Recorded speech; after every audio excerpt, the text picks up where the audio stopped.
Monsieur Schmitt, bonjour. Bonjour. Vous êtes professeur émérite en littérature française. On va parler aujourd'hui d'un livre édité aux Presses universitaires de Lyon, enfin plutôt deux livres édités aux Presses universitaires de Lyon. Le dernier en date, c'est Je ne sais écrire ma vie. Et puis Que ma vie, oui. un autre publié en 2019, Mes impressions africaines.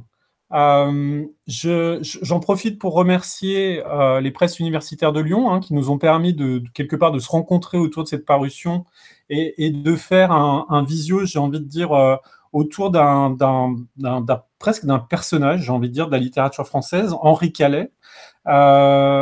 J'ai envie de commencer par une formule, cet entretien, parce que c'est vrai que Calais, on le découvre à 20 ans et puis on le redécouvre avec plaisir à 50 ans. Alors j'espère que ceux qui nous écoutent le découvriront un jour et auront plaisir à le redécouvrir.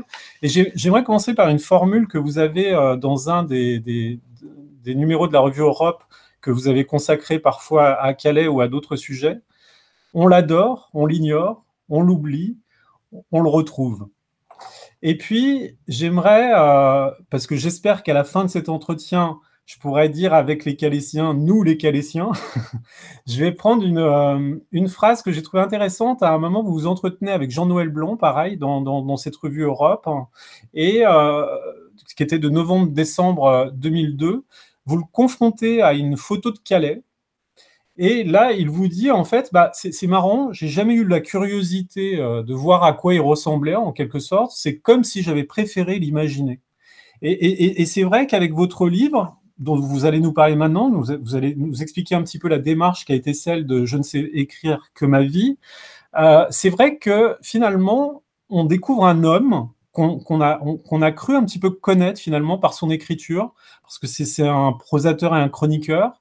Et puis on reste avec ce mythe, en quelque sorte, avec ce personnage, mais on ne fait pas forcément la démarche d'aller voir qui il est et de savoir qui il a été. Et ce livre que vous nous proposez est très curieux, je trouve, parce que il nous propose une rencontre avec un personnage très atypique. Alors, dites-nous un petit peu quel était le projet, quelle a été la méthode, quelle a été la démarche de Je ne sais écrire que ma vie. Oui, ben, je vous remercie de me poser cette question. Quelle a été ma démarche?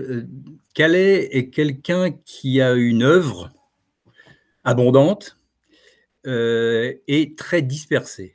Pourquoi? Parce qu'il était d'abord journaliste, chroniqueur, dans de nombreux journaux, et que pendant très longtemps, ces articles ont été publiés dans les journaux et ça n'a pas été plus loin. C'est-à-dire ils ont été un peu oubliés et ce qu'on avait sous les yeux, c'était plutôt les livres qu'il avait pu constituer, sachant d'ailleurs que pas mal de ces livres, je n'ose pas dire tous, mais pas mal de ces livres étaient des articles de journaux cousus les uns avec les autres. C'est le cas du Tout sur le Tout, par exemple. Donc, je travaille sur Calais depuis très longtemps et il me semblait utile de me lancer dans cette recollection, je ne sais pas si ça se dit, de tous ces articles, tous sans exception, tels qu'ils sont conservés à la Bibliothèque littéraire Jacques Doucet, mais aussi évidemment à la BNF.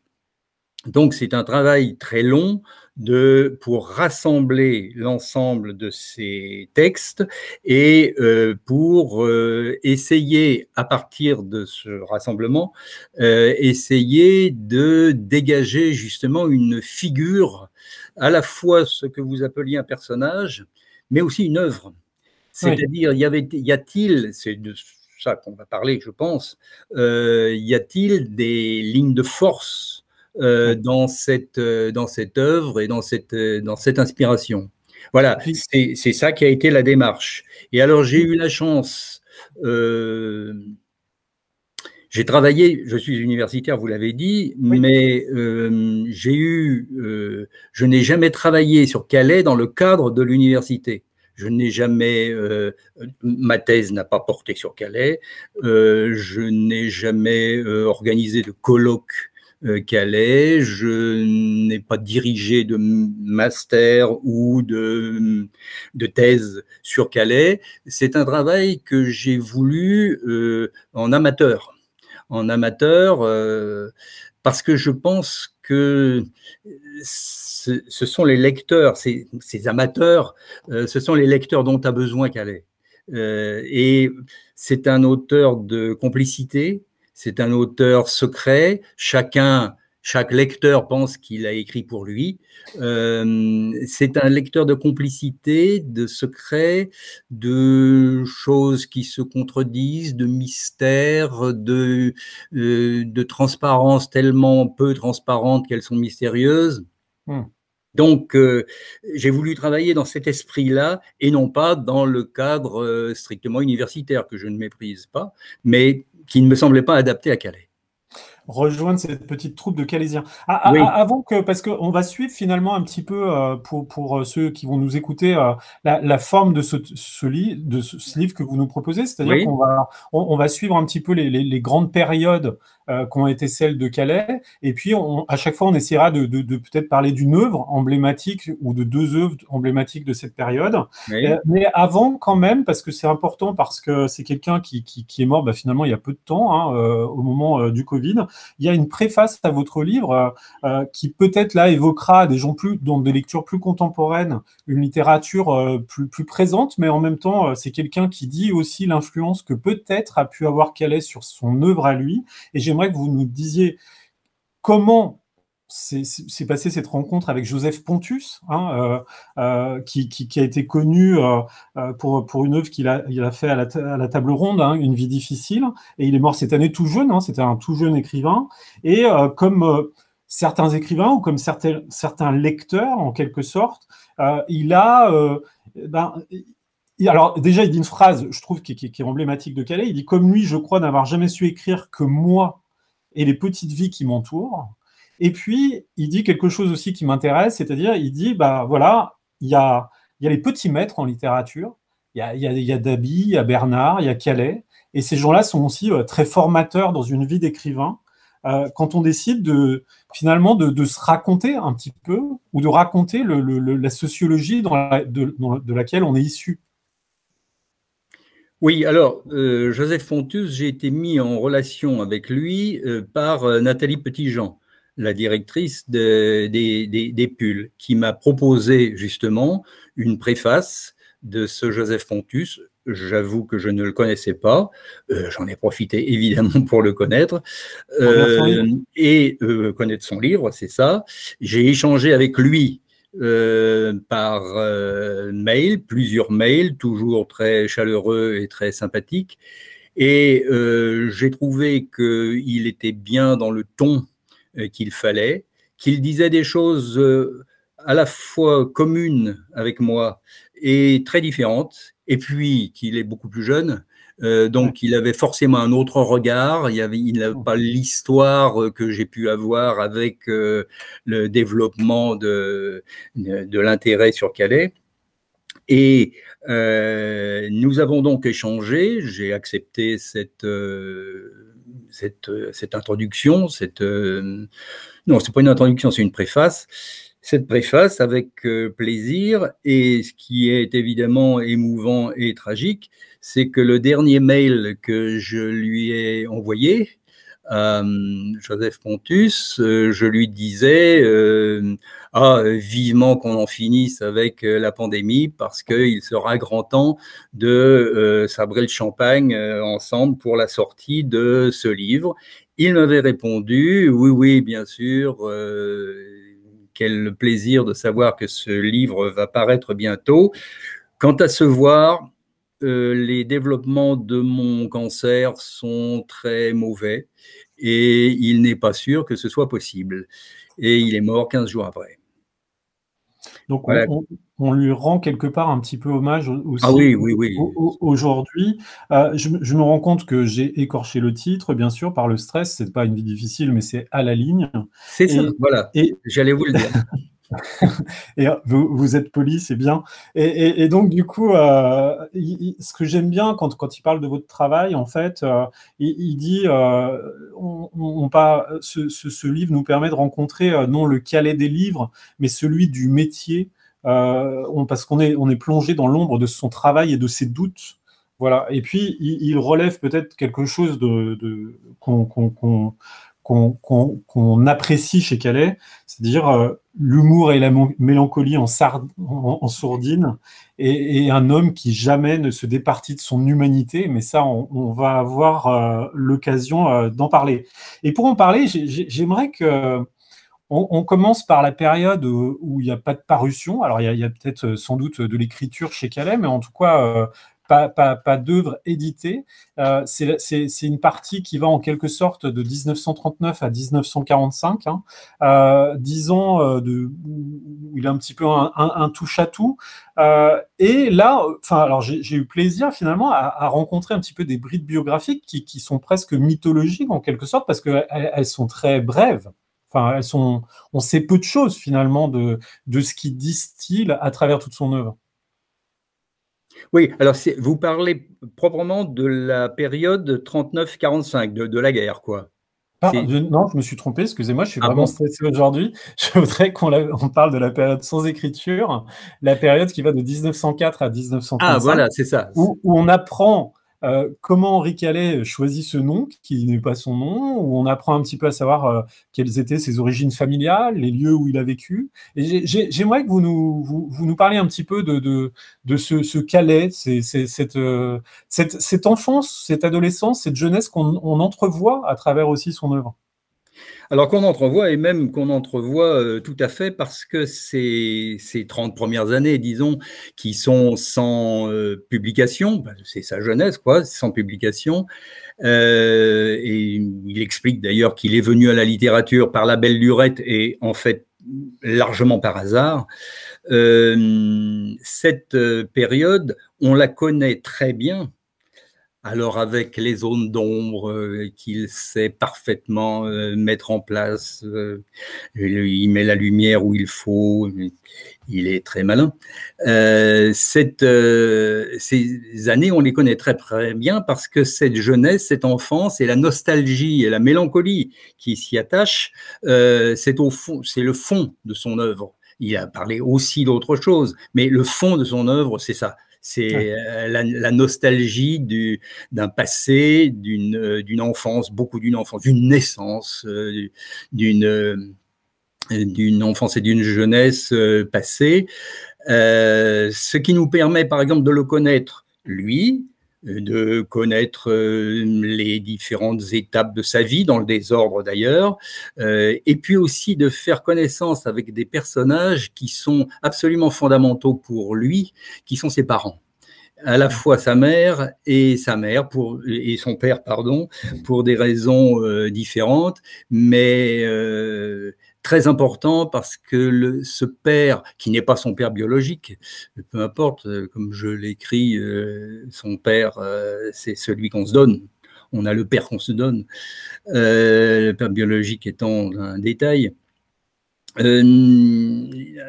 Lui a servi d'une certaine façon de modèle. Il l'a beaucoup admiré, même si en matière de zone d'ombre, le personnage en question était pas mal. Mais il a été beaucoup fasciné par la vie très romanesque. Lui-même, Calais a eu une vie très romanesque. Ouais. Il a été fasciné par le romanesque de son père. Et puis sa mère, c'est un guide pour la vie. C'est quelqu'un qui a une morale. Ces gens appartiennent à la mouvance anarchiste, à la mouvance libertaire, anarchiste. Ils sont même liés par sa mère, sont même liés à Jean de Boët qui a fait partie de la bande à Bono. Enfin, tout ça est très compliqué, tout ça est mystérieux, mais c'est pour dire que cette période-là, on la connaît pas mal, y compris son escroquerie quand il est parti quand même. avant d'arriver à l'escroquerie, quand même, Oui, oui. on a quand même un père, on va dire, qui toujours est dans le vivre la social, mais toujours a un penchant pour le vice, hein, si on entend bien un petit peu ce Oui, qu'il raconte dans sa littérature. Et puis une mère, comme vous dites, qui lui donne une morale, mais qui fabrique de la fausse monnaie chez elle aussi. oui, oui, bien sûr, bien sûr. Oui, oui, oui, bien sûr. Ce sont des marginaux, ce sont des... bon, quand il a 15 ans, il monte sur une table de café et 5 ans même, je crois. oui, c'est ça, beaucoup plus jeune, en disant vive la sociale, quoi. Bon, c'est une époque, c'est formidable. Et les récits qu'il en fait, qui sont des récits recomposés, lui-même d'ailleurs, lui-même, quand il Ouais. raconte sa naissance, beaucoup plus tard, il dit dans une interview, oh, je ne suis pas très sûr que ce soit vrai parce que tout ça, j'y étais, mais enfin, je l'ai largement oublié. Donc, il explique très bien, c'est ça qui est formidable chez lui, c'est comment il sait fait, on est plus dans l'autofiction que dans Ouais. l'autobiographie. Ouais. Il se fabrique ce personnage, c'est pas, il ne ment pas, mais il se fabrique ce personnage et il se fabrique ce personnage, je réponds toujours à votre question là, il se fabrique ce personnage par l'écriture. Par Ouais. l'écriture. Ouais. Et toute la question sera de savoir si il vit et qu'il raconte sa vie ou si il vit pour écrire sa vie. Hmm. Qu'est-ce qui est premier, Ouais, ouais, la ouais. vie ou l'écriture? C'est pas la même chose. Chez lui, c'est très troublant. Et puis, ce bain, j'ai envie de dire, un petit peu révolutionnaire, Ah oui, quand on suit un petit peu et ce qu'on va faire à travers le siècle, la vie et l'œuvre de Calais, c'est quand même aussi une jeunesse où finalement, il est en idées de révolution, il est même enthousiaste, comme il le dit un peu dans les romans. Et puis, par contre, quand il va être confronté à des périodes un petit peu idéologiques, on va voir un Calais, en fait, qui marque sa différence avec le discours politique, avec le discours idéologique, et qui fonce pas tout de go dans un discours dans lequel il pourrait s'inscrire, hein, parce qu'il pourrait tout à fait rejoindre les communistes, bien sûr. dire voilà, je peux devenir un étendard pour vous. Enfin, je veux dire, il raconte ce petit peuple aussi. En le racontant aussi, enfin, je sais pas, peut-être qu'il le magnifie, mais en tout cas, il lui donne une existence fabuleuse. C'est certain. La période plus proprement politique, c'est la période à partir de 35, entre 35 et 40. Après, il y aura évidemment d'autres aspects politiques, mais entre 35 et 40, un moment qui l'a beaucoup, beaucoup marqué et beaucoup amèrement déçu, c'est la guerre d'Espagne. Ouais. Il avait contribué, lourdement contribué, à fonder un comité d'aide aux intellectuels catalans, victimes du franquisme. Tout ça a échoué, mais ça l'a beaucoup marqué. D'autre part, le Front populaire, je dirais pourquoi on sait assez peu de choses là-dessus. Le Front populaire a été, ça n'a pas été un grand enthousiasme parce que ce qu'il voit, lui qui est très germanophile, qui aime le peuple allemand, il a une détestation marquée pour les nazis, mais le peuple allemand, il parle très bien allemand et il aime le peuple allemand. Et ce qu'il voit en même temps que ce Front populaire, c'est d'abord justement l'absence de complicité avec le Front populaire espagnol, la première chose, et donc il en veut beaucoup à ce Front populaire français. Et d'autre part, ce qu'il voit, c'est le réarmement allemand et l'incompétence des gouvernements de ces années-là pour réagir efficacement à la montée du fascisme. Il y a un très beau texte que je vous avais passé, qui est inédit, mais que je vous avais passé Ouais. justement sur cet aspect-là. Et il a manifestement, quand arrive le Vichy, quand arrive Pétain, celui qui n'est pas étonné, c'est bien lui. Ouais. Parce qu'il l'a vu venir, ça, et il en a beaucoup souffert. Hmm. Donc on en parlera peut-être en ouverture, mais en tout cas déjà de manière assez précoce, même un Calais, même s'il est dans un bain idéologique assez fort, Oui. qui est lucide Ah oui, toujours, très lucide, oui. mais qui choisit toujours un petit peu une position pour s'exprimer ou ne pas s'exprimer quand l'époque l'exige ou quand les débats autour Ah oui. exigent des intellectuels, des écrivains, une réponse à quelque chose. Il est dans le siècle. Ouais. Il n'est pas dans sa tour d'ivoire parce qu'il parle beaucoup de lui, et puis ça sera de plus en plus net. Il parle beaucoup de lui, c'est un égocentrique, bien sûr. Il affirme, d'ailleurs, je ne sais écrire que ma vie, ça dit, ce titre dit tout, mais en même temps, il n'est absolument pas sourd et aveugle à la vie de ses contemporains. Au contraire, il va en faire la matière de très nombreuses de ses chroniques. Oui.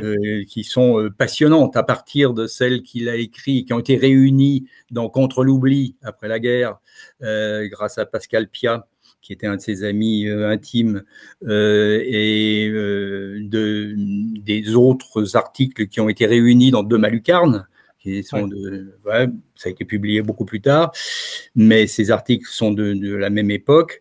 Il montre bien à quel point il est complètement engagé dans la vie, et la vie très difficile de ses contemporains dans toutes ces années-là. Oui, on parlera des années combat quand on sera sur Oui, la période un petit peu oui, oui. 40, enfin 35-45. Avant peut-être de rentrer dans cette chronologie de cette biographie un petit peu fragmentaire, est-ce qu'on peut peut-être évoquer aussi cette origine qui fait que étrangement il se prête au jeu de la société et du travail, c'est-à-dire qu'on l'emploie au début, enfin avant qu'il écrive, hein, avant qu'il devienne un petit peu chroniqueur, écrivain professionnel. Il a différents emplois. Et puis, un jour, enfin, trop à l'étroit là-dedans, ou l'attirance vers autre chose, en fait, il part avec la caisse, quoi. Oui, alors, c'est quelqu'un qui est cohérent avec lui-même et qui il n'aime pas le travail. C'est un paresseux. Et puis, si je suis plus poli, plus gentil, et c'est bien ce que j'ai envie d'être, je dirais c'est un dilettante. C'est un dilettante et il ne voit pas pourquoi il travaillerait. Et l'escroquerie dont on parlait tout à l'heure, il est quand même parti avec la caisse de son entreprise, avec un magot intéressant qui lui a Oui. permis de faire pas Ah, mal puis de folie. qui va l'envoyer à l'étranger, qui va le faire changer d'identité, Tout à fait, qui quelque part va le faire se cacher un petit peu une partie de sa vie, toute sa vie. développer une double identité en quelque sorte. Enfin, Absolument, qui va l'amener à tout ça. Et il n'aime pas beaucoup le travail. Seulement, comme il le dit très bien dans la déclaration qui est publiée dans le livre dont nous parlons, déclaration de 1953, donc beaucoup plus tard, c'est à propos, à l'occasion, je veux dire, d'une intervention qu'il a faite au colloque de Cerisy. En 1953, il était à ce moment-là, le colloque portait sur le roman, et l'intervention de Calais, qui est très courte d'ailleurs, est extrêmement gonflée parce que il dit, on parle du roman, tout le monde parle du roman, puis on est à Cerisy quand même, c'est pas ouais. rien. On est à Cerisy et la première chose qu'il dit, c'est oh, moi, vous savez, je suis très peu romancier. Je ne sais pas bien faire ces choses-là. Je m'occupe d'autres choses, de petites gens, mais non, je ne sais pas. Je ne suis pas tellement romancier. Et puis, de toute façon, vous savez, j'écris, j'aime beaucoup ça. Mais enfin, j'écris aussi pour manger, parce que c'est de ça que je vis. C'est en vendant mes articles et mes livres. Voilà. Donc, ça le pose bien par rapport au travail. Sinon, en effet, il a fait tous les petits boulots possibles et imaginables, sans y rester longtemps. Paul Gut dans le bouquin, raconte un peu avec sa façon à lui, Paul Gut, on aime moins, mais raconte un peu comment il a toujours trouvé des emplois qui ne lui allaient pas, où il faisait des choses étranges, bizarres, à côté de ce qu'on lui demandait. Ensuite, pendant la guerre, on lui a trouvé, parce qu'il a eu des réseaux, des amis, on lui a trouvé en zone libre, on lui a trouvé du travail. Il a été directeur d'une usine d'électrocéramique et il raconte avec beaucoup d'humour que c'est vraiment très, très intéressant, l'électrocéramique. C'est vraiment... il le conseillerait à qui voudrait connaître un peu le sel de la vie. Voilà, donc cette position par rapport au travail, elle est très marquée. Il travaille parce qu'on est bien obligé de travailler, mais ce qu'il aimerait surtout, c'est ne pas travailler et se balader dans Paris, connaître des dames ou des messieurs, écrire, et puis mener une vie, oui, de dilettante, une vie intelligente de dilettante. Et de ce point de vue, ces balades dans Paris, c'est ce que j'ai réuni dans Paris à la Maraude, sont caractéristiques. Il ne cherche pas à être historien de Paris. Comme il est un peu feignant, lorsqu'il veut se documenter sur l'histoire de Paris, il demande à Christiane Martin-Dugard, sa compagne, de recopier dans les livres. Alors, il a une bibliographie un peu particulière, mais de recopier dans les livres les passages qui pourraient alimenter son bouquin. Mais c'est pas lui qui le fait. Il n'est pas historien de Paris, il n'est pas sociologue, il n'est pas... Non, il se balade et il regarde les gens parce qu'il a une grande faculté partout, tout le temps. Il a une grande faculté d'observation et de patience dans l'observation, avec le sens du détail, le sens de ce qui fait sens, si je puis dire, chez un être.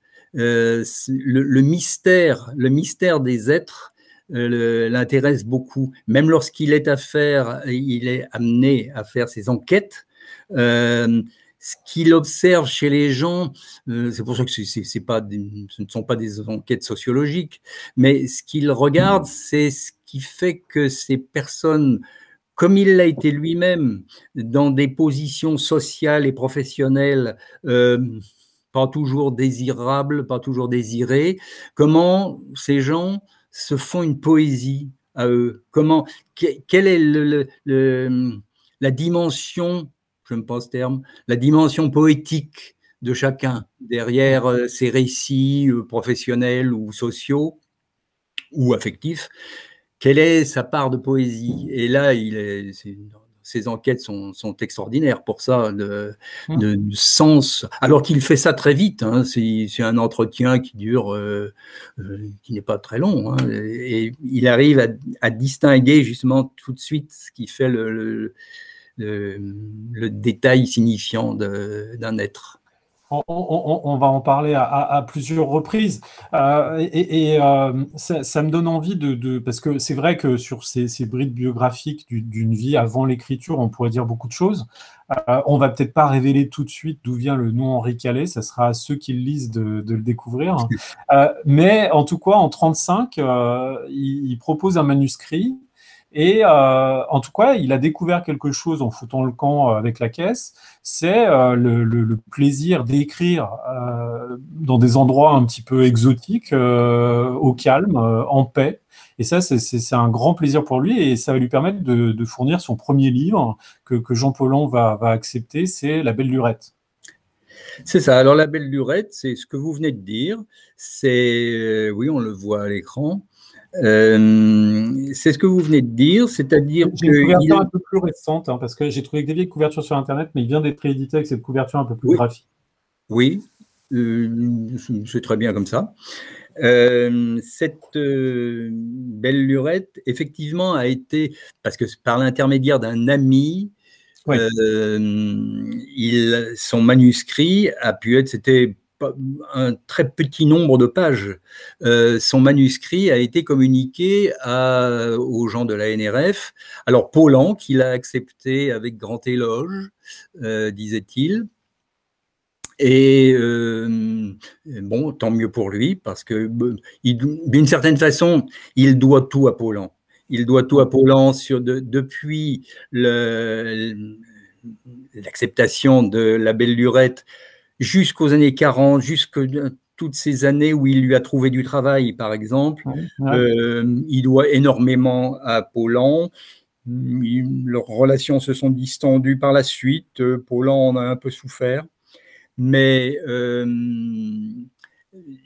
il a accepté, Paulan a accepté ce manuscrit, et ça a été le départ de quelque chose qui était une vocation littéraire, enfin pas une vocation, justement parce qu'il explique que sa vocation n'était pas irrépressible, mais une volonté d'écrire des livres. Alors c'est comme ça qu'il a écrit La Belle Lurette, donc, et puis le Mérinos, Fièvre des polders, et ensuite, mais c'est très différent, parce qu'on change d'époque en fait, en 42 quand il écrit Le Bouquet. Sur toute autre chose. Restons peut-être un peu sur la première période, parce que je pense qu'on va en parler de plusieurs manières. Alors moi c'est marrant parce qu'en préparant cette émission, il se trouve que j'ai lu des livres que je ne connaissais pas et que j'ai enchaîné. Et c'est vrai que quand on parlait comme ça de récits d'autofiction qui reprennent les choses d'une manière chronologique un petit peu originale, c'est vrai que La Belle Lurette et le Mérinos, qui n'ont pas forcément un lien stylistique fort, on retrouve cette expression La Belle Lurette, on retrouve le père, le fils, d'une autre manière, et c'est très étonnant parce que ce récit du père et du fils est d'une espèce de dialogue fait d'admiration, de non-dit. Moi, je pense à une scène de La Belle Lurette, du gamin admiratif qui traverse Paris avec son père, qui parle de ses chaussures ouvertes au cutter pour faire respirer les pieds, et de ce père qui, pour se payer son tabac frais, met le gamin sur un banc et fait la manche. Il n'a pas cette nécessité, mais voilà, il fait quelque part un numéro de cirque avec son fils, et son fils est complètement dans le jeu.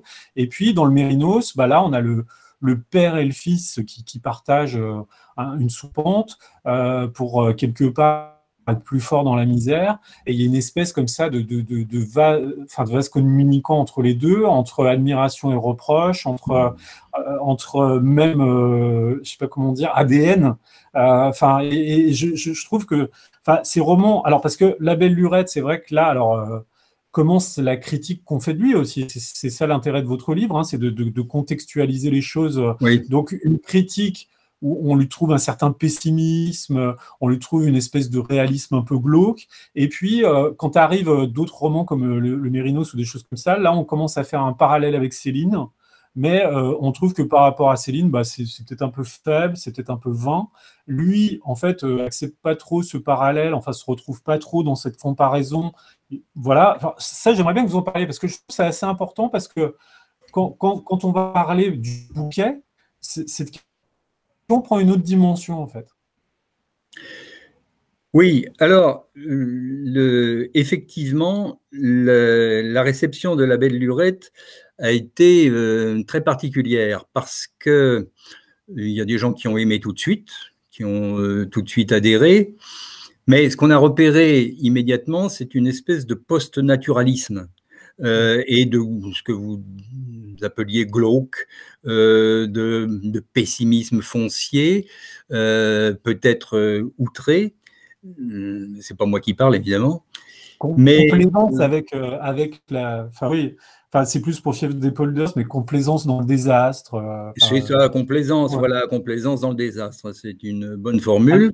Mais un homme, je cite Nizan quand même, un homme profondément réactionnaire comme tous les hommes sans espoir. Voilà. Alors, c'est dur. Oui, donc il y a des gens qui ont adhéré tout de suite, mais on a repéré ce naturalisme, on l'a beaucoup rapproché de Céline Pourquoi? Parce que pessimisme foncier, parce que la mode est à Céline en 35, c'est celui qui a quand même, avec Voyage au bout de la nuit, qui a quand même révolutionné la littérature française, c'est tout à fait clair. Donc, mais il est détesté par les gens de ce qu'on appellerait, pour faire vite, l'extrême droite, en particulier par les anciens combattants qui ne supportent pas cette littérature profondément immorale.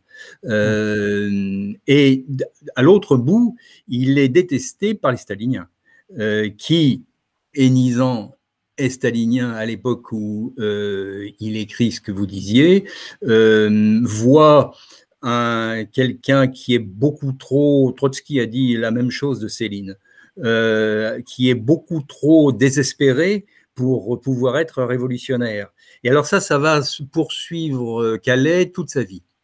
C'est-à-dire les staliniens le détestent parce que justement il est d'abord il comprend rien, enfin il s'oppose aux politiques centralisées du parti et un révolutionnaire se doit d'être quand même optimiste dans la lutte, mais dans la lutte optimiste et non pas dans cette espèce de peut-être complaisance dans le mal. Parce que c'est quand même la grande figure qui ressort de la philosophie de Calais, c'est la victoire du mal, qui revient dans l'histoire sous une forme ou sous une autre, mais qui est toujours à la victoire. Ouais, puis une misère un petit peu sans issue qui tient les gens et qui les empêche de coller, quoi. Enfin, voilà. Même lui aura une vie finalement assez pauvre, enfin, même s'il a réussi à gagner un peu d'argent. Et finalement, il se maintient dans cet entre-deux aussi. Enfin, on dirait c'est là où il est bien. Enfin... Ben oui. Alors, même si ça semble rapide et artificiel, mais on peut faire un lien entre ce que vous venez de dire et puis sa tenue vestimentaire, qui est aussi la tenue de son style, parce que c'est l'anti-débraillé, c'est l'anti-facilité. Même quand il parle de choses extrêmement dures, on y reviendra peut-être pour Monsieur Paul, mais il reste dans le style extrêmement surveillé. Et sa tenue vestimentaire, alors là, cette fois-ci, je parle du personnage, sa tenue vestimentaire, ou les photos qu'il a fait faire de lui, Studio d'Harcourt, etc., sont très posées. Et oui, et il était réputé, tout le monde l'a dit, pour son élégance vestimentaire, alors qu'il n'avait pas beaucoup de sous à mettre dedans, mais son élégance vestimentaire, toujours tirée à 4 épingles, très élégant, très élégant. On le sent bien dans les bandes qui sont conservées à l'INA, où on l'entend parler. Il a une voix chaude, profonde, posée. Il ne se presse pas pour parler. Il est toujours extrêmement poli, extrêmement courtois. Tout ça fait un personnage qui, semble-t-il, s'opposerait au personnage un peu déglingué, un peu limite, un peu borderline, qu'il est dans ce qu'il raconte et dans ce qu'il a été sans doute aussi à certains moments de sa vie. Donc là, on a évoqué un petit peu, j'entends ce que vous dites, et je me dis que comme on a évoqué une première période, on va dire, d'écriture, on peut peut-être évoquer un peu plus avant cette période, c'est-à-dire aller peut-être vers plus 40-42, enfin, ou pour des livres qui vont être édités, enfin, pour des articles auxquels il va participer dans Combat, ou peut-être des livres qui vont être édités en 45, comme Le Bouquet, je crois, qui est un livre qui vous plaît énormément et que vous trouvez très important dans l'œuvre de Calais, et peut-être dire comment tout ça évolue, parce que c'est vrai qu'on a évoqué, alors moi le Bouquet, j'ai pas eu encore le temps de le lire, mais j'ai lu votre article dans la Revue d'Europe, et je trouve c'est très intéressant, à plus d'un titre. Déjà, comment il se positionne par rapport à un événement grave, hein. Je rappelle que l'article que vous avez écrit sur le bouquet est dans la revue d'Europe qui est consacrée aux écrivains du Stalag. Enfin, mais là, ce que vous racontez, c'est pas une expérience du Stalag, mais c'est l'expérience de la défaite et le terme m'échappe pour les prisonniers. Stalag. Voilà. Stalag, voilà. Et du coup, là, il y a peut-être un lien avec Céline. Il y a peut-être, mais pas avec la même mentalité, pas avec la même volonté, pas avec un personnage un petit peu qui peut avoir quelques ressemblances, et puis dans le déroulement de son histoire, qui est similitude avec Bardamu, mais en tout cas, c'est pas la même intention, c'est pas le même propos. Et c'est plus doux, c'est plus calme, c'est pas. Alors, Calais participe à un mouvement, si on peut appeler ça un mouvement général des années 30 qui a été l'intérêt porté à l'homme quelconque, à l'homme de la rue, l'homme quelconque, c'était la formule retenue.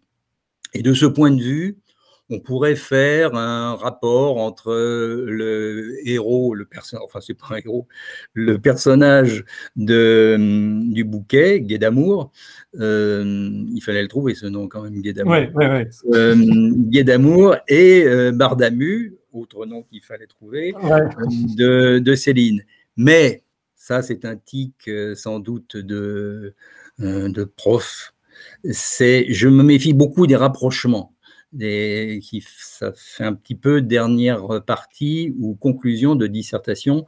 Les rapprochements, il ne faut pas rapprocher trop Calais de Céline, et même pas du tout, parce que les trajets ont été... D'ailleurs, il en parle très peu de Céline, et quant à Céline, je n'ai jamais rien lu de Céline qui ait pu évoquer même le nom de Calais, je ne sais pas s'il le connaissait. Ouais, mais je trouve la manière dont vous le faites sur une période qui est quand même particulière, et une manière que finalement, parce que tous les deux, finalement, ont créé des hommes quelconques dans une situation d'un pays qui a tendance à être sévère avec l'homme quelconque quand il n'est pas héroïque, quand il n'est pas politique. Oui.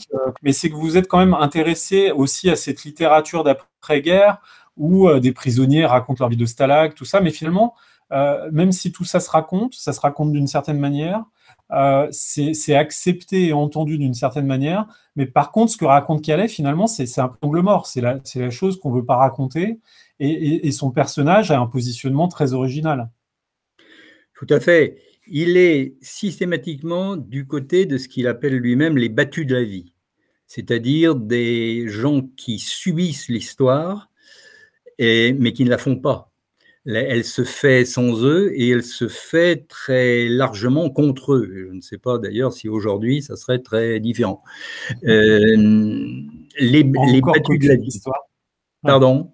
On est tous encore cocus de l'histoire, en quelque sorte. Oui, c'est ça, voilà. Donc, les battus de la vie et ce Guet d'Amour qui se fait avoir, bon, il raconte la défaite, la débâcle de l'armée française, mais il la raconte de son point de vue. Là encore, c'est pas un point de vue d'historien. De son point de vue, il raconte ce qu'il peut faire pour s'en sortir, et puis il arrête, et pour cause, il arrête son récit en 1942. C'est-à-dire, il n'y a pas la fin heureuse à la fin, c'est la libération et tout va mieux. Pas du tout. En 1942, il explique que les Français se sont pas mal adaptés finalement à l'occupation. Il le dit avec amertume et il dit il y en a un qui n'a pas profité de tout ça, c'est moi. Et il dit ça en 1942. Donc c'est un livre qui se finit de façon très, très pessimiste. Et d'une autre façon, on pourrait dire que c'est un livre qui est sans fin. Mais voilà. Vous dites aussi que à la différence, par exemple, d'un Bardamu, on va dire, qui distille quelque chose qui passe mal, enfin, qui est vindicatif, tout ça. Lui, par contre, il va faire passer quand même des idées qui sont les siennes, comme vous dites, le dégoût libertaire pour la puissance des armes, pour toutes les violences, en quelque sorte. Et finalement, son personnage, simple troufion, voilà son personnage et comme vous le dites, hein, vous dites dans un même mouvement, on a un destin singulier, un moment historique et une destinée humaine. Enfin, toutes ces grandes questions qui peuvent être les questions du roman, qui sont comme ça, se rejoignent. Ouais, se rejoignent.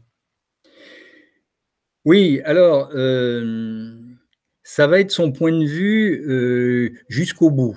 C'est-à-dire, Guy-d'Amour est un personnage défait, au sens propre du terme. Il est défait à tout point de vue. Et au fond, il est représentatif, alors je saute un peu les étapes, mais il est un peu représentatif de l'humanité. C'est-à-dire, voilà, on est toujours écrasé, quoi. On est toujours écrasé par un destin plus fort, par des puissances. Et ce que vous disiez, ça va avec le fait qu'il puisse avoir une telle aversion pour les armes, pour les armées, les militaires, les drapeaux, toute forme d'oppression, toute forme de hiérarchie qui ne s'explique pas, toute forme d'oppression, d'exploitation, d'humiliation, ça c'est son ennemi prioritaire. Jusqu'à la fin de sa vie, il sera comme ça. Même si les dernières années ont été moins directement politiques, parce que la France avait changé aussi. À partir de 1950, les mœurs évoluent. On s'oriente déjà vers une société plus consumériste. L'après-guerre commence à être finie, si je puis m'exprimer ainsi. Ouais. Alors, parce que je me rends compte que le temps passe et qu'on pourrait parler des heures, mais dans cette même période du bouquet, il y a les articles écrits pour bas, il y a les murs de Fresnes, enfin voilà, il y a des œuvres importantes qui prennent position aussi dans le déroulement de cette histoire-là. Oui, c'est ça. Alors, les Murs de Fresnes, qui est un livre important, qui a été publié en 1945 aussi, où il est allé sur place à Fresnes. Il est allé chercher les traces des prisonniers politiques qui, en fait, avaient transité par Fresnes, mais qui ont été envoyés ensuite dans les camps d'extermination. Donc, il a cherché ces traces, il a publié ça, c'était des articles de journaux, là encore, il les a publiés sur un mode qui est, factuel, faussement factuel, mais factuel, c'est-à-dire il ne donne pas immédiatement dans le pathos, mais c'est un travail qu'on appellerait aujourd'hui, avec une formule qui vaut ce qu'elle vaut, mais c'est un travail de mémoire. C'est un travail pour dire que ces gens n'ont pas, parce que c'est une autre de ses obsessions, c'est ce qui ne laisse pas de traces. Et lui, ce qu'il cherche, c'est les traces, y compris de lui-même, les traces de son passé, les traces d'un passé historique, les traces dans Paris, quand il dit que Paris, c'est un immense cimetière, qu'on marche sur des morts, c'est ça qui le fascine, c'est les traces de l'histoire, parce que c'est une présence dans l'absence, c'est une absence dans la présence, et c'est au fond son problème majeur qui va avec la mélancolie, évidemment. Là, ça va être compliqué, mais quand même, j'aimerais que peut-être on évoque un petit peu les années 50 et justement les chroniques parisiennes. Alors, je me rends compte qu'on n'a pas le temps de parler dans le détail, c'est bien dommage. Donc, j'aimerais bien que vous parliez un petit peu de ça, du tout sur le tout quand même, qui sera peut-être son grand succès, ou des Deux bouts, ou dans Malucarne, enfin voilà, qui sont des livres un petit peu autour de cette vie parisienne. J'aimerais, alors, je rassemble les questions, comme ça on va essayer de faire un paquet pour voir quel temps ça nous prend.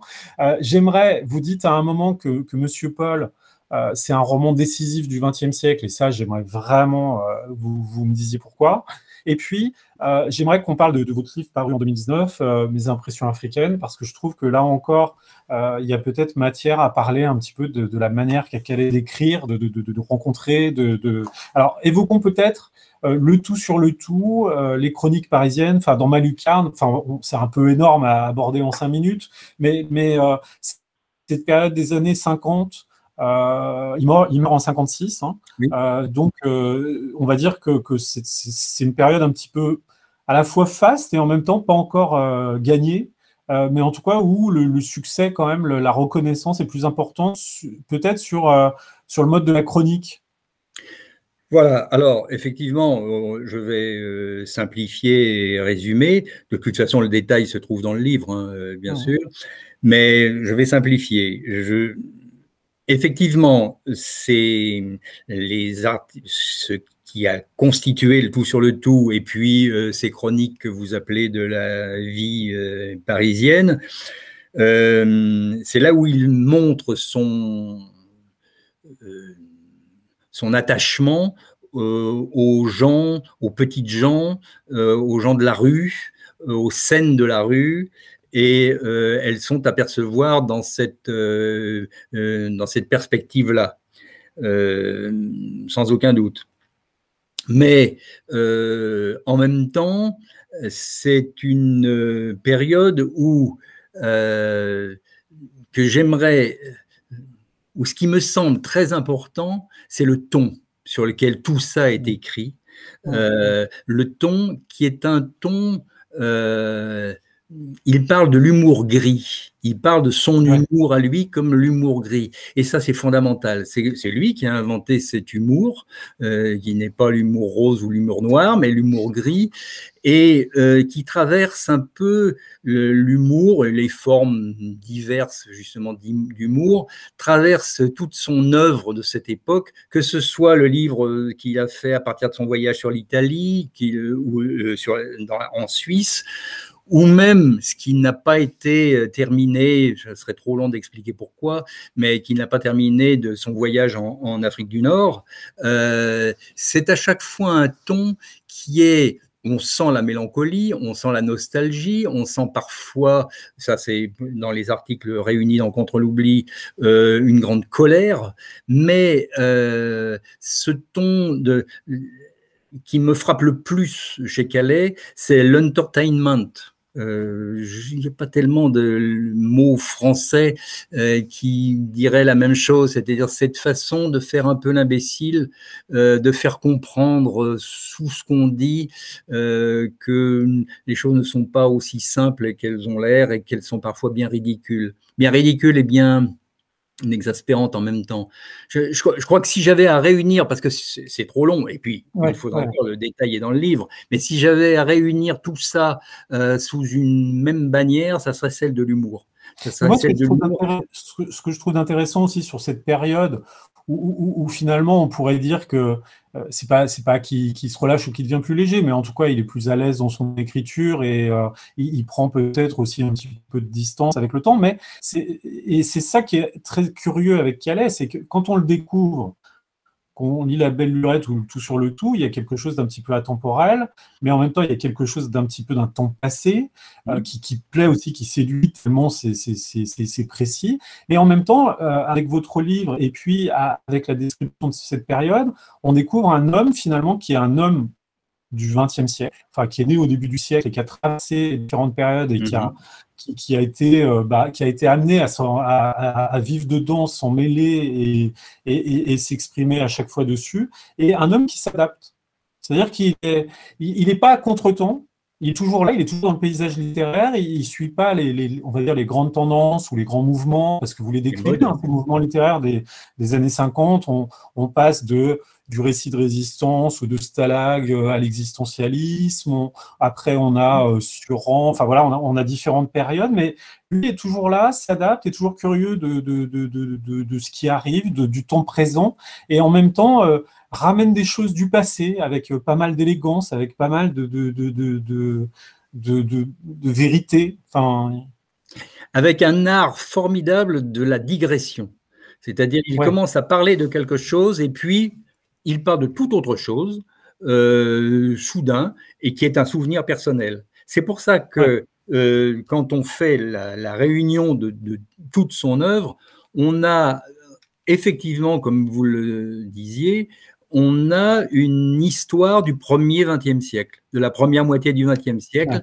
vue à travers une conscience, vue à travers un personnage précis. Quand il dit qu'il ne sait parler que de lui, il ne sait parler que de lui en train de regarder l'époque et la réalité dans laquelle on le fait vivre, en Hmm. fait. Puis un personnage, je trouve, un petit peu sans âge, finalement.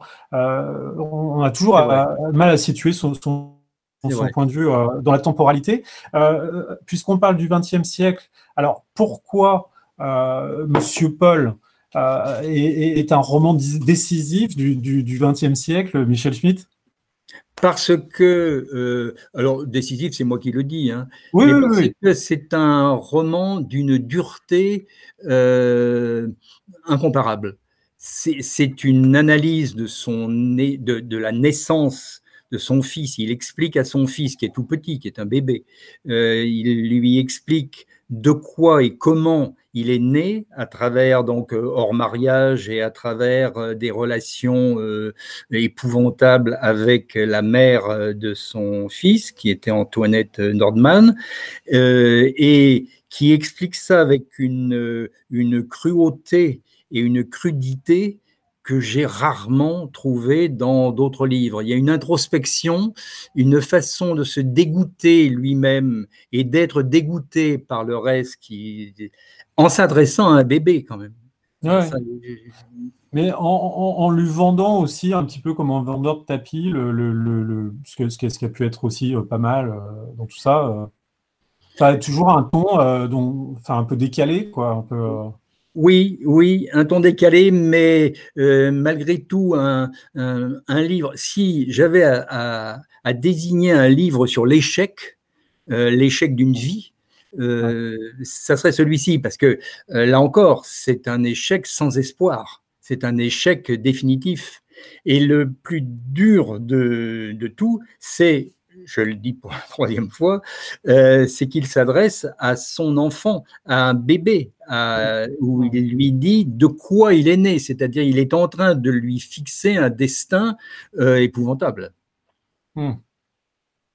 C'est pour ça que je m'arrêtais sur, sur ce livre de Monsieur Paul. Et puis, j'aimerais que finalement, on conclue un petit peu cette discussion avec un autre livre que vous avez fait paraître sur Calais en 2019, hein, Mes impressions africaines. Je regrette qu'on n'ait pas eu le temps d'aborder chaque période dans Oui, le détail, parce que c'est absolument passionnant oui, et ça donne envie de relire toute l'œuvre de Calais et ça montre un homme par petites touches. Enfin, c'est vraiment passionnant. Et donc, oui, en 2019, donc vous faites paraître Mes impressions africaines, Mes impressions d'Afrique, hein, c'est ça. et qui est une phrase tirée d'un recueil qui, en fait rassemble l'expérience de deux voyages qu'il a fait, un Oui, en Algérie et un au Maroc, et de chroniques qu'il a écrit lors de ces voyages. Alors, je vous laisse peut-être raconter, mais en tout cas, c'était une invitation à des écrivains, à des intellectuels, de venir à la fois se reposer et à la fois échanger avec les étudiants, avec les journalistes, avec tout un tas de gens. Et lui, il va, enfin, sans objectif particulier. Et j'aime bien parce qu'à un moment dans, dans, excusez-moi, la revue Europe, vous dites que Calais, c'est pas quelqu'un, c'est quelqu'un pour le lecteur d'aujourd'hui, enfin pour l'homme d'aujourd'hui. Et je trouve que dans ce livre, qui est peut-être pas, enfin dans ces textes qui sont là, qui sont peut-être pas les textes principaux de Calais, ce qui est intéressant, c'est la posture de Calais. C'est-à-dire que on demande à cette époque-là à des intellectuels de s'exprimer sur l'Algérie, sur tout un tas de choses. Et lui, il comprend, enfin, il arrive dans un contexte où les gaullistes, les communistes s'affrontent sur fond de crise, tout ça. Enfin, il comprend bien ce qui est en train de se passer, mais en tout cas, il a pas envie de jouer cette posture de l'intellectuel qui est capable de s'exprimer sur tout, de prendre position. Et ça, je trouve, enfin, dans cette histoire de l'Algérie française, enfin, il y a eu peu de positionnements comme ça. Moi, je pense à Germaine Tillon, qui avait écrit Alger 1956, qui est vraiment un texte incroyable, qui n'est pas un texte partisan, et justement qui essaye de prendre un petit peu de recul, qui essaye de prendre un petit peu de distance et de dire de quoi on parle. Et j'aimerais que vous nous parliez de ce passage en Algérie, de ce qu'il veut dire et de ce qui est. Alors, ce qui est intéressant, il y a plein de choses intéressantes parce que vous dites aussi la méthode, les bouts de papier, les carnets, les agendas, et après l'écriture sur des feuilles plus grandes, les impressions, le récit de voyage aussi, comment il le prend, lui qui a été l'ami de Ponge, enfin, pendant très longtemps. On connaît tous Ponge et sa manière d'aller chercher dans le paysage tout ce qu'on peut raconter. Bah, lui, c'est pas ce qu'il fait, quoi. Enfin voilà, donc encore un Calais différent, original, avec un positionnement particulier. Oui, alors effectivement, un positionnement particulier parce que il a été invité, vous venez de le dire, je ne le redis pas, il a été invité donc pour échanger avec des intellectuels et des étudiants musulmans à Sidi Madani, donc au sud d'Alger, là, dans des conditions de confort extraordinaires, surtout qu'on est fin 47 où c'est pas bien la joie. Donc on leur propose, on les invite avec leur épouse, on les invite et on leur dit bien qu'ils feront ce qu'ils veulent. Ce qu'ils veulent. Alors, ils pourront discuter avec les étudiants, etc. Mais autant dire ça, Henri Calais, quoi. Et alors ça plaît à Calais, en disant ah bon, je pourrais faire ce que je veux et en même temps je serai nourri, logé et il fera chaud alors qu'ici il fait froid. Donc ça lui a beaucoup plu. Et ce qui est extraordinaire, c'est que il a très peu échangé avec les intellectuels et les musulmans du lieu. Ça ne l'a pas intéressé, il n'y a retrouvé rien du tout de ce qu'il aimait, de ce qu'il voulait faire. Il s'est baladé en Algérie, ça ne l'a pas, il n'a pas été extraordinairement enthousiaste devant les paysages ou devant les mœurs du Maghreb. Mais surtout, il y a été le tout ça, sur le tout. Et c'est qu'il écrit le tout sur le tout. Ouais. Et que donc on a ce truc qui est parfaitement calé, c'est-à-dire que on est en Algérie, on est 3 ans, même pas 3 ans après les massacres de Sétif. On est dans une réalité tout à fait extraordinaire et lui, ce qui l'intéresse, c'est de se mettre dans sa chambre et de composer avec ses articles et puis ce qu'il ajoute, de composer le tout sur le tout, qui est une œuvre parisienne s'il en fut. Donc voilà, ça le définit bien et à la fin justement des notes qu'il prend, puisque ça n'a pas été édité, qu'il prend sur le Maroc, il cite quelqu'un qui dit dans une conversation, un dîner quelconque, qui dit « le Maroc, on s'en fout ». Et il va à la ligne et il dit « moi aussi ». Et ça montre bien ce porte-à-faux, mais ce porte-à-faux qui lui a été fort agréable. Mais alors moi, je note quand même deux choses de votre texte à vous qui parle des chroniques algériennes, quand même, et pas du tout sur le tout. C'est qu'on a un homme qui a conscience d'un fiasco, mais c'est comme s'il disposait, vous dites, des mauvaises lunettes et s'était perdu dans les détails. Ça, je trouve ça assez intéressant. Oui, et puis il refuse en fait de donner un point de vue général sur l'Algérie, la colonisation, l'assimilation. Il dit que tous ces problèmes le dépassent et fondamentalement ne l'intéressent pas. Et puis peut-être pour aller dans le sens de ce que vous disiez tout à l'heure quand on parlait des chroniques parisiennes, vous dites que c'est cette tendance au déplacement, à l'esquive dans la narration, c'est-à-dire de passer de la sphère publique à la sphère privée, oui. Des réalités de terrain à autre chose de plus historique, de l'ethnographique nord-africaine vers autre chose, de la vérité historique vers la légende coloniale. Enfin, c'est cette manière toujours de digresser, quoi, Toujours. de Toujours. noter aussi. De noter. Et en Ouais. fait, cette expérience en Algérie et au Maroc, il n'en a tiré qu'un seul texte, qui n'est d'ailleurs de loin pas son meilleur, qu'un seul texte. Mais ça a été une expérience, je le redis, ça a été une expérience formidable pour lui parce qu'il a pu travailler comme il voulait, il avait le temps et le confort qu'il faut pour faire Le Tout sur le Tout, qui est un grand livre. Moi, je me dis que quand on découvre un petit peu votre travail, Michel Schmitt, aux presses universitaires de Lyon, oui. Et vos articles dans les revues Europe, l'accompagnement en quelque sorte, ou la proposition que vous faites, je trouve que ça donne envie de tout lire Calais. Donc en fait, ça nous, on a peut-être encore, comme le dit je ne sais plus qui, je crois que c'est encore Jean-Noël Blanc, qu'on a encore du bonheur inédit à vivre, parce que moi, c'est vrai que ce réalisme social, par exemple, de la Belle Lurette, en le relisant, c'est pas ça qui m'a. C'est autre chose. C'est vraiment tout autre chose, et c'est vraiment une écriture, un personnage. Enfin, c'est vraiment fascinant, et c'est bizarre de dire ça prend pas une ride parce que ça vieillit quand même, mais c'est fascinant. Est-ce que, Michel Schmitt, pour peut-être finir cette discussion autour de votre travail et puis de Calais, qu'est-ce que vous aimeriez dire peut-être encore sur cette œuvre, sur peut-être ce que ça vous a fait découvrir, comme vous étiez lecteur de Calais, comme vous étiez curieux de l'homme, qu'est-ce que vous avez, qu'est-ce que ce travail vous a permis de peut-être je sais pas, de fixer, ou en tout cas d'apprécier dans l'homme ou dans l'œuvre? Et dans l'œuvre, parce que c'est un auteur de complicité. On n'est pas tenu de commencer à la page 1 quand on voit un livre de lui, quand on lit un livre de lui, et pour finir à la dernière page.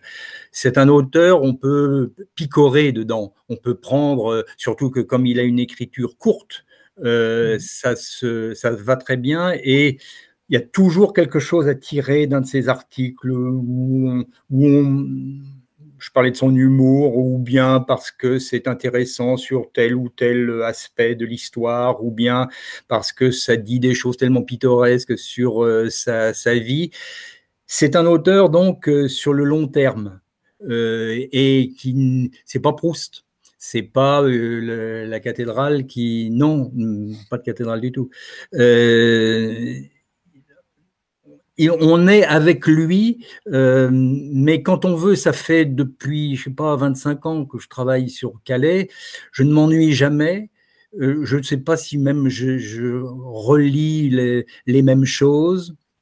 Je ne sais pas, puis comme je travaille dessus, j'ai l'occasion de découvrir d'autres choses, évidemment, mais c'est surtout que on n'en a jamais fini avec lui, parce que il nous prend toujours là où on l'attend pas. Il n'est pas très bon dans les enfin il n'est pas très bon, je veux dire, c'est pas son domaine, le grand récit, le grand roman, etc. C'est pas ça. C'est les petites choses, les petits gens, les petits textes, mais qui font aussi bonheur de la vie, quoi. Oui, et Michel Schmitt, je crois entendre dans ce que vous dites que vous travaillez encore dessus. Du coup, peut-être encore un livre avec un biais différent, ou un... Non ? Oh oui, il y en aura plusieurs, certainement. Après, ce sont les dieux de l'édition qui décideront. Mais si on me demande mon avis, oui, il y a encore beaucoup à faire. Génial, génial. En tout cas, je vous remercie beaucoup. Je remercie aussi Hugo, qui a permis... oui, très gentil, très gentiment. Les pulls, d'une façon générale, ce sont des gens formidables. Oui, qui font un beau travail d'édition. Petit travail, c'est pas, ils ne font pas paraître des livres sans arrêt, mais en tout cas, des choses intéressantes au niveau critique, et puis aussi de la littérature. Voilà. Michel Schmitt, je vous remercie beaucoup. Je suis très heureux d'avoir partagé ce temps avec vous et j'espère qu'on a donné ou qu'on va donner un petit peu envie de lire ou de relire Calais. D'accord, oui, bien sûr, c'est ça l'idée, c'est faire passer les textes, quoi. Voilà. Et puis j'espère que les gens s'intéresseront à votre livre. Donc, je ne sais écrire que ma vie, qui a cette forme, moi, je trouve très intéressante, hein, qui permet alors, vous parlez de Paul Gut tout à l'heure, mais enfin, on n'aime pas Paul Gut, mais les articles de Paul Gut sur Calais sont géniaux, quoi. Enfin, je veux dire, c'est incroyable.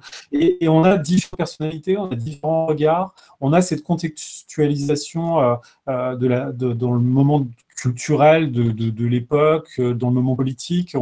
On a, et j'aime bien ce portrait qu'on entrevoit à travers le travail, à travers sa propre réflexion sur le travail. Et c'est vraiment un livre, c'est mieux qu'une biographie qui finalement, je trouve, inventerait trop peut-être qu'elle est. Oui, c'est ça. Et puis ajoutons qu'il y a une grosse bibliographie à la fin qui m'a demandé beaucoup de temps, à laquelle je tiens beaucoup. Et voilà. Mais merci à l'équipe des Pulls, tous autant qu'ils ont été, formidables avec moi. Merci beaucoup, Michel. C'est moi.